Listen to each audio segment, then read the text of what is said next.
Chapter 1, Verse 1. In the name of Allah, the most beneficent, the most merciful.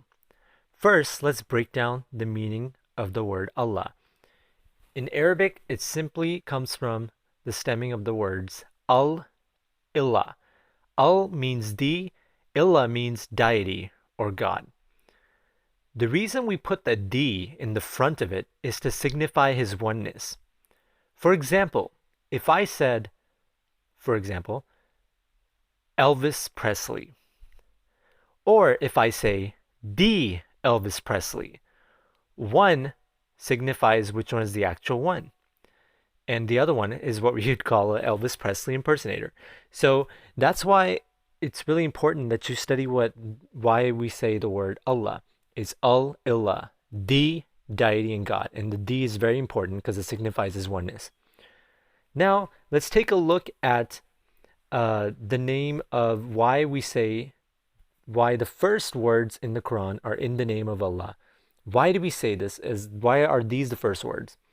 So first of all, when you say Allah, think of this. Language is how we communicate. We came on this earth, we started labeling things in this world. We started saying, you know what? This is water. This is grass.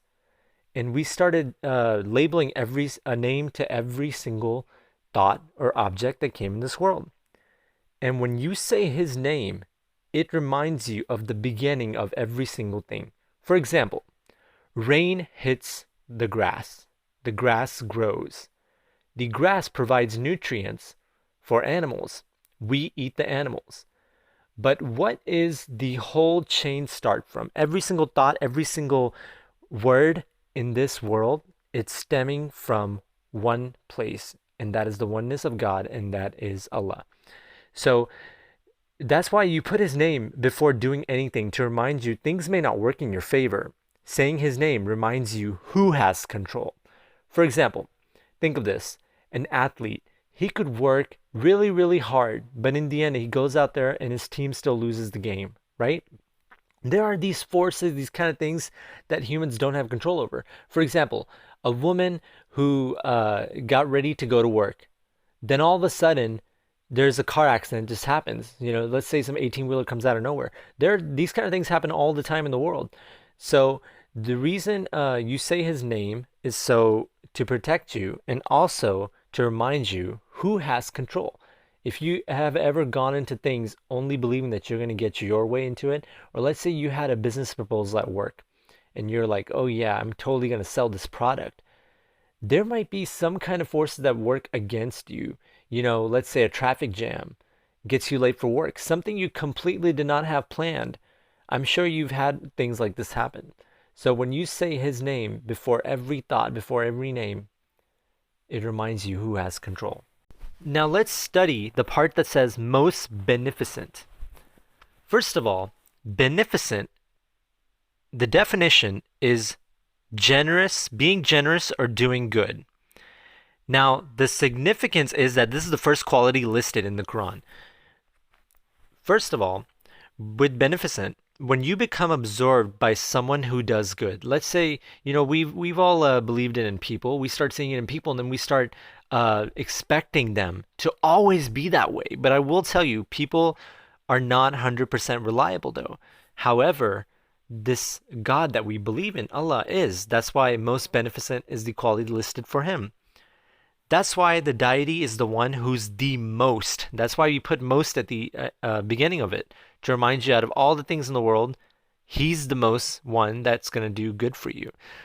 That's why if you've ever seen, many things in life are good. Of course, water is good for you. There's many things that are good for you.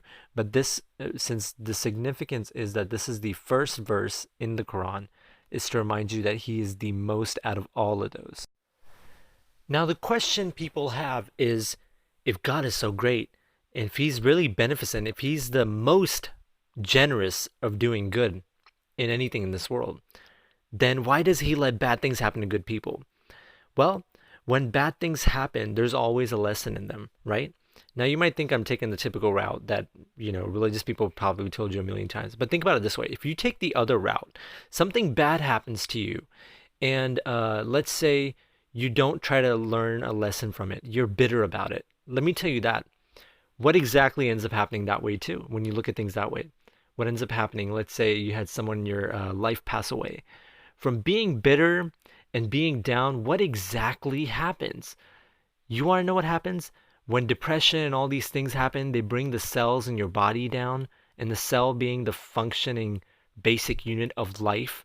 When you affect things, all these negative energies happen. It hurts your brain. It hurts, different parts of your body. And so, what exactly do you have looking at it the other way around? If I switch the question on you, when bad things happen to good people, sorry, when bad things happen to good people, then let's say you think about it and you're bitter about it all the time. What exactly happens the other route too? If anything, it probably leads to a more down cycle of worser things to come because you're hurting yourself, and in the end, it leads to a faster death.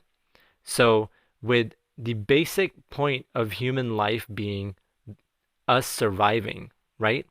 Survival of the fittest, then let me tell you this. When bad things happen, if you don't look at it as a challenge, you look at it in the goodness of what it could mean, or how maybe it makes you a stronger emotional person, right? Someone passes away, you become a stronger emotional person. Then even the smallest amount of things might not affect you, and you can focus on more important things in life. Now, we're going to study the second part of this, which is the most merciful. So, merciful is defined as compassion or forgiveness shown towards someone whom it is within one's power to punish or harm. Now, once again, we put most in the front of it because he is the most merciful out of all the things. Now, let me tell you, let's look at people in general. Have you ever apologized to someone over and over again and you really mean it each time that you screw up? You really mean it when you apologize. What will start happening? At one point, they will start not caring nor believing in you. But he will always care. That's why he's the most merciful. You know exactly what I'm talking about. And so let's say you keep on screwing up, or let's say someone, for example, cheats on their spouse, right? Because this happens a lot in our world. Someone cheats on their spouse, they apologize to their other spouse. They keep on apologizing, they keep on screwing up, keep on doing other things that doesn't satisfy a good marriage. Eventually, it leads to divorce because the other person can't put up with it, and you probably mean it each time you apologize. So when it comes to God, he's the most merciful. He's above even humans being merciful. So think about it this way. When the whole point of it saying most merciful in the first verse is to remind you that you can always go talk to him. When you say sorry for something that you've done, it gives you a reflection of what you think you did wrong. For example, you sit in front of God and you pray and you ask for forgiveness. You talk about it. You start thinking about it from your terms because words get released out of your mouth and negative energy comes out. Because let me tell you what happens if you don't talk about it. You ever walked around without talking about something you feel guilty for? You keep on walking around, and what happens? Animosity builds because it's energy being trapped inside of you and needs to be released. And it can be released at the wrongest times, right?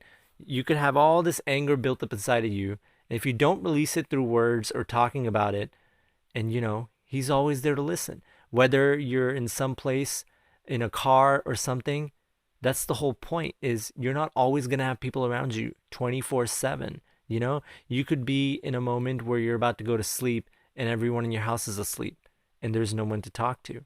And that's why you talk about it as if there is a God there to listen to you.